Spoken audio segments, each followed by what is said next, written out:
3 personnes, dont le pronostic vital n'est pas engagé, ont été transportées à l'hôpital, ont précisé les services d'urgence de cette ville, la deuxième plus grande de l'État de Pennsylvanie, et, après Philadelphie. Les premières informations disponibles ne mentionnaient pas de victimes. Des médias locaux évoquent une dizaine de blessés légers. Divers automobilistes et véhicules, dont un autobus à soufflet, se sont retrouvés piégés dans l'accident spectaculaire, selon des photos publiées sur les réseaux sociaux. Le président a été informé de l'effondrement du pont et exprime sa reconnaissance aux sauveteurs mobilisés, a fait savoir Jen Psaki, la porte-parole de la Maison-Blanche.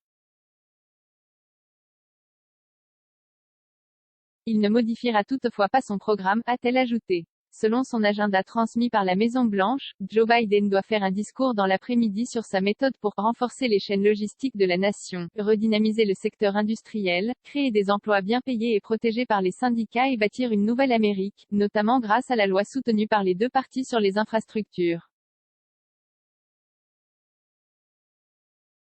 Biden et les ponts. La coïncidence est frappante. Le 20 janvier, pour marquer son premier anniversaire à la Maison-Blanche, Joe Biden avait justement choisi de vanter cette loi en s'exprimant devant un grand panneau où étaient projetées des photos de ponts en mauvais état.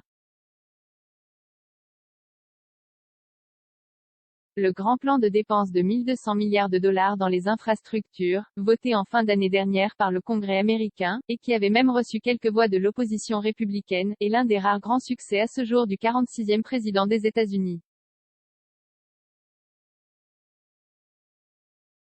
Traînant une cote de confiance médiocre qui tourne autour de 40%, voyant approcher des élections législatives qui risquent de lui coûter sa mince majorité parlementaire à l'automne, Joe Biden a promis d'aller davantage à la rencontre des Américains. Après avoir passé une année à promettre un grand bouleversement économique et social aux États-Unis, la Maison-Blanche a été contrainte de revoir ses ambitions à la baisse.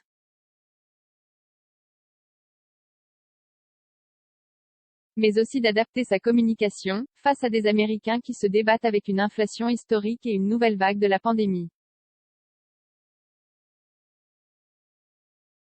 Dans ce contexte, les grands projets du président paraissent bien éloignés de leurs préoccupations quotidiennes. Après la loi sur les infrastructures, et faute d'avoir pu faire passer une très ambitieuse loi sociale de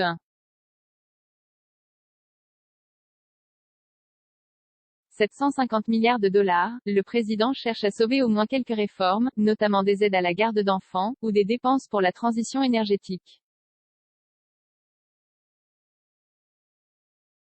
Pour rallier les démocrates centristes qui ne veulent pas d'une trop grande expansion de l'État-providence, le président parle désormais plutôt d'un plan destiné à « mettre les Américains au travail » et à doper la compétitivité du pays.